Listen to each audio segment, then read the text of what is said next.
growing up, okay, I grew up in a very Catholic religious household, and I feel like when you grow up very much in a religious household, you either have a parent or a grandparent that is very much into the paranormal scene. I had a grandparent who was very much like that, and I had parents who were very much into the horror genre. So, that plus that equaled almost all of my hobbies as a 25-year-old. So, I remember being a little girl, and I remember when I would sneak out of my room and I would see my dad and my uncles like watching a movie at night. I remember seeing Saw for the first time. I remember being traumatized by that. I remember seeing The Bride of Chucky, being traumatized by that. And then I think it was like The Devil. It was the one with the elevator. I remember seeing that, being traumatized by that. So puppets, dolls, and elevators were burned into my brain to be something very scary and freaky. But it also started my love for all the horror movies and all the books that I enjoy today. So, since it is the last day of March, tomorrow's April 1st. So that means we get our new horror releases this upcoming month for books and movies. So, I'm going to go over a list of movies and books that I'm excited for this upcoming April, and I want to share it with you guys. First, I have books. All right, so these books are horror, thriller, mind thriller, mind horror, psychological. I'll give you like different subgenres for them, or the subgenres I believe they fit in. And yeah, there's no specific order I put them in on what I'm excited for. These are the books I'm really excited for, the ones I've been seeing around.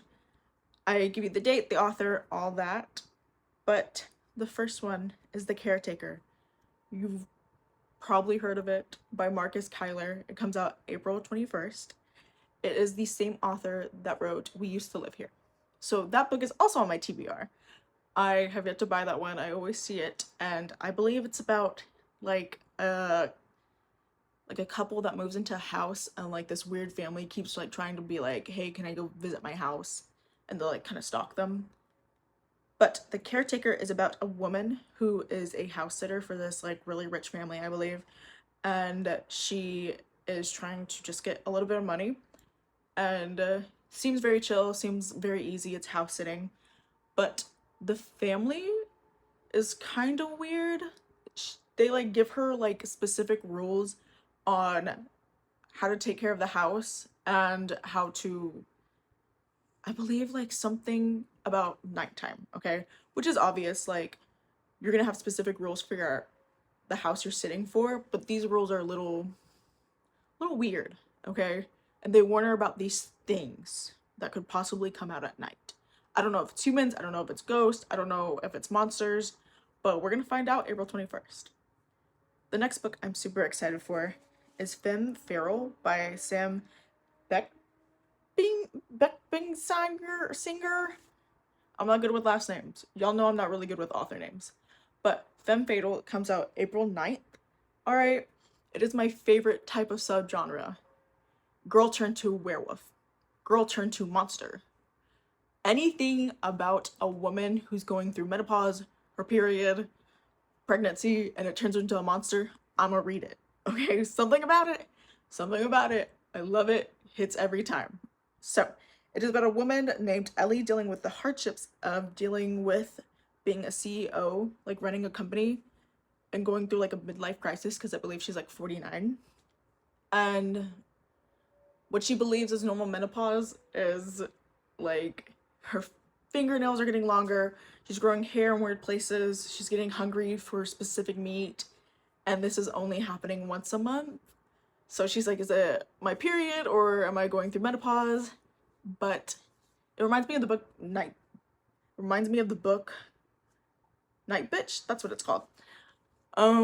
So anything with women like kind of turning into monsters, I'll always read it. I love it. 10 out of 10. I'm excited for it. I will say though, I love that subgenre, but it does repeat a lot. So we'll see what the new difference is in this book. The next book I'm excited for is, you're shaking because Lydia just push y'all a little bit, is Mocha by Monica Kim. So this is, I wouldn't say horror, but it's more like there's killing in it, I believe. But I'm gonna say it's like contemporary thriller, maybe? But it's about this woman who tries not to victimize herself and gets revenge on these men who have been illegally recording women without their consent and like selling it on the dark web, I believe. And so this woman like decides to take vengeance in her own hands and goes after them. She's the one who takes the vengeance. She's the one that kind of runs the town, and she gets all these men, and I'm excited for it. Okay, again, anything with the women acting a little bit unhinged, I'm gonna read it. Okay, so I have like 2 thrillers in here and 2 horror. Okay, so the 2 horror I'm gonna be talking about is Faces of Death and The Mummy. So Faces of Death is a reboot of the 1970s like cult classic about like this, it's like a faux interview, faux document of a man like kind of going over like all these like videos of people like dying, people getting hurt, and he's like, I can't tell if these are real or not. And the people sending in the videos are like, no, it's fake, like it's fake, but it's actually real. Like they're watching real killings in like real time. So in this one, in this reboot, I can't remember if it's saying like, well, first it has what's her name? Barbie Ferreira, and she is a content monitor. So she's the one who basically watches the content before it gets like put up on the web, I believe. And so basically she sees that this person is kind of reenacting the Faces of Death, and I cannot remember if it's a reboot, but if it is saying that the man is recreating Faces of Death, or if it's going to be like exactly like the Faces of Death. Like she's the one, like the interviewer in the faux document, trying to figure it out. But she realizes that this person is killing these people, which is Dagray Montgomery. I'm so excited. So we get to see her kind of solve the mystery and hope she doesn't die. The next one is The Mummy. So this has a lot of controversy in it, just because everyone was like, that's not exactly how it goes, like that's not how it is, blah blah blah. I believe it is a twist on the original, okay? It's not gonna be like the one with Brendan Fraser. It's completely, I believe it takes a completely different route. All right, it's about a journalist who loses her daughter like 8 years ago, and she basically like gets a random call one day being like, we found your daughter, but her daughter is like in a tomb.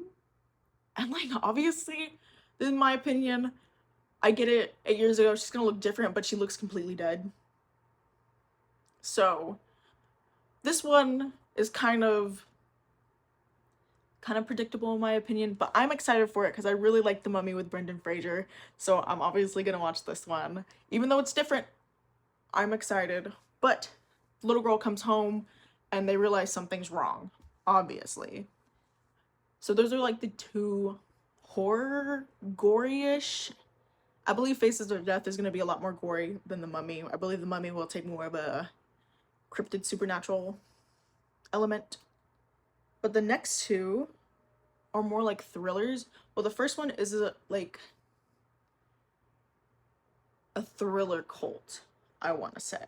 So the first one that I barely hear anyone talking about it, I don't know if it comes out in May or April, but I am putting it in here because I'm so excited once I found out about it, is Mother Mary.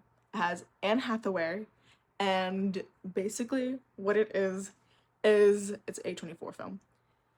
It is about a pop star and her fashion designer, and from the short little clip I got, I want to say that it is sapphic, all right? It is sapphic, but I cannot tell if the pop star sold her soul. I can't tell if the fashion designer is the one who's controlling her soul, but the way they promoted it, so beautiful. Okay, I encourage you to go watch the trailer All right, pause this video, go watch it because it is so beautiful looking. It literally starts off by saying, like, this is not a ghost story, this is not a love story, but so excited. She has her own original music. She's kind of giving, like, Lady Gaga mixed with, like, she's giving Lady Gaga mixed with, gosh, with more of a spiritual route. More,